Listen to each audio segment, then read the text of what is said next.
Hello friends, welcome to யாஸ்ட் recipes. இன்றைக்கி நம்ம சேனலில் மசாலாலாம் ஃப்ரெஷ்ஷாக அரைச்சி ஒரு சூப்பரான செட்டிநாடு மீன் குழம்பு தான் எப்படி செய்யறதுன்னு பார்க்க போகிறோம்.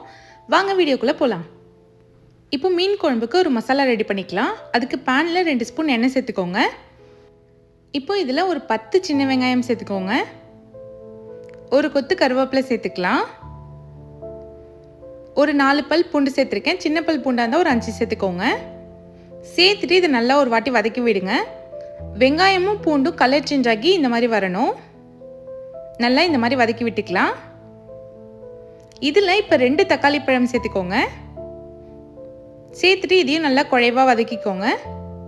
வெங்காயம் தக்காளி பூண்டு எல்லாமே நல்லா வதங்கினதுக்கப்புறம் நம்ம மீதி மசாலா சேர்க்கலாம். இதில் 1 ஸ்பூன் மிளகு சேர்த்துக்கோங்க. 1 ஸ்பூன் சீரகம் சேர்த்துக்கலாம். 1 ஸ்பூன் சோம்பு சேர்த்துக்கோங்க. இப்போ சேர்த்துட்டு இது எல்லாத்தையும் நல்லா ஒரு வாட்டி கலந்து விட்டுக்கோங்க. இந்த மசாலா வதக்குறப்பவே நமக்கு நல்ல ஒரு வாசனையாக வரும். இப்போ இதில் நம்ம மசாலா பொடி சேர்த்துக்கலாம். 1/2 ஸ்பூன் மஞ்சத்தூள் சேர்த்துக்கோங்க. 1 ஸ்பூன் தனி மிளகாத்தூள் சேர்த்துக்கலாம். 3 டேபிள் ஸ்பூன் குழம்பு மிளகாத்தூள் சேர்த்துக்கலாம். குழம்பு மிளகாத்தூள் உங்ககிட்ட இல்லைன்னா நீங்கள் மல்லித்தூள் கூட சேர்த்துக்கலாம். இப்போ எல்லாமே சேர்த்தாச்சு. நல்லா ஒரு வாட்டி கலந்து விட்டுக்கலாம். உங்களுக்கு தேங்காய் வேணும்னா இந்த ஸ்டேஜில் தேங்காயும் சேர்த்து நல்லா வதக்கிட்டு ஒரு மிக்ஸி ஜாரில் போட்டு அரைச்சி எடுத்துக்கோங்க. இப்போ பேனில் 4 டேபிள் ஸ்பூன் எண்ணெய் சேர்த்துருக்கேன். மீன் குழம்புக்கு கொஞ்சம் எண்ணெய் தாராளமாக இருந்தால் நல்லாயிருக்கும். இதோடவே 1/2 ஸ்பூன் கடுகு, 1/2 ஸ்பூன் சீரகம், 1/2 ஸ்பூன் வெந்தயம் சேர்த்து நல்லா பொரிஞ்சதுக்கப்புறம் ஒரு 10 வெங்காயம் சேர்த்துருக்கேன். நான் இன்றைக்கி சின்ன வெங்காயம் தான் சேர்த்துருக்கேன். நீங்கள் பெரிய வெங்காயம் கூட சேர்த்துக்கலாம். சேர்த்துட்டு நல்லா வதக்கி விட்டுக்கோங்க. வெங்காயம் நல்லா கலர் சேஞ்ச் ஆகி வதங்கி வரணும். இப்போ வெங்காயம் ஓரளவுக்கு வதங்கிடுச்சு. இதில் நம்ம இஞ்சி பூண்டு பேஸ்ட் சேர்க்க போகிறோம். நான் இஞ்சி பூண்டை தட்டி சேர்த்துருக்கேன். ஒரு 3 பல் பூண்டு ஒரு விரல் சைஸ் இஞ்சி நல்லா தட்டிட்டு இதோட சேர்த்துருக்கேன். நம்ம இப்படி தட்டி சேர்க்கறதுனால நமக்கு குழம்பு ரொம்ப வாசனையாகவும் சூப்பராகவும் கிடைக்கும். இப்போ இதையும் நல்லா வதக்கி விட்டுக்கலாம். எல்லாம் நல்லா வதங்கினதுக்கப்புறம் நம்ம அரைச்சி வச்ச மசாலா பேஸ்ட்டு இதோட சேர்த்துக்கலாம். மசாலா பேஸ்ட் நல்லா இந்த அளவுக்கு திக்காக அரைச்சிக்கோங்க. சேர்த்துட்டு எல்லாத்தையும் நல்லா ஒரு வாட்டி கலந்து விடுங்க. நல்லா எண்ணெயிலே இது ஒரு 5 நிமிஷம் வதங்கணும்.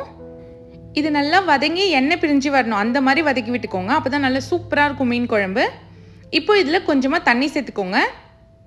தண்ணி சேர்த்துட்டு நல்லா கலந்து விடுங்க. அடி பிடிக்காமல் இருக்கும். இப்போ எல்லாமே நல்லா கலந்து விட்டாச்சு. இப்போ இதில் நம்ம புளி சேர்க்க போகிறோம். ஒரு லெமன் சைஸ் புளி, இந்த அளவுக்கு புளியே நீங்கள் எடுத்துக்கோங்க. இப்போ உங்களுக்கு குழம்பு எந்த அளவுக்கு வேணுமோ அந்த அளவுக்கு தண்ணியில் இந்த புளியை ஒரு 1/2 மணி நேரம் ஊற வச்சு கரைச்சி இதோட சேர்த்துக்கோங்க. எந்த திப்பியும் இல்லாமல் இந்த மாதிரி சேர்த்துக்கலாம். சேர்த்துட்டு நல்லா ஒரு வாட்டி மிக்ஸ் பண்ணி விடுங்க. இந்த குழம்பு ரொம்ப தண்ணியாகவும் இருக்கக்கூடாது, ரொம்ப கெட்டியாகவும் இருக்கக்கூடாது. இப்போ நான் வீடியோவில் காமிக்கிறேன்ல அந்த மாதிரி கன்சிஸ்டன்சியில் இருக்க மாதிரி பார்த்துக்கோங்க. இப்போ இதுக்கு தேவையான அளவுக்கு உப்பு, கொஞ்சம் தாராளமாக கருவேப்பிலை சேர்த்துக்கோங்க. ஏன்னா குழம்பு கொதிச்சு வரப்போ நல்ல ஒரு வாசனையாக இருக்கும். இப்போ இதை நல்லா மிக்ஸ் பண்ணிவிட்டு மூடி வச்சு கேஸை மீடியம் ஃப்ளேமில் வச்சு ஒரு 10 நிமிஷம் கொதிக்க வைங்க. நல்லா 10 நிமிஷத்துக்கு அப்புறம் பார்த்தீங்கன்னா குழம்பு நல்லா கொதிச்சு வந்திருக்கும். இப்போ நீங்கள் எடுத்து வச்ச மீன் சேர்த்துக்கலாம். என்ன மீன் வேணாலும் சேர்த்துக்கோங்க. இப்போ எல்லா மீனையும் பொறுமையாக தள்ளி தள்ளி சேர்த்துக்கோங்க. சேர்த்துட்டு ஒரு வாட்டி ஜென்டிலாக மிக்ஸ் பண்ணி விடுங்க. ஏன்னா மீன் எல்லாம் உடஞ்சிரும், அதனால தான். இதில் லாஸ்ட்டாக நம்ம கை நிறைய கொத்தமல்லி தழை சேர்த்துக்கலாம். சேர்த்துட்டு மூடி வச்சு ஒரு 5 நிமிஷம் கொதிக்க வைங்க. கேஸ் லோ ஃப்ளேமில் வச்சுக்கோங்க. இப்போ 5 நிமிஷத்துக்கு அப்புறம் ஓப்பன் பண்ணி பாருங்கள். மீன் நல்லா சூப்பராக வெந்திருக்கும்.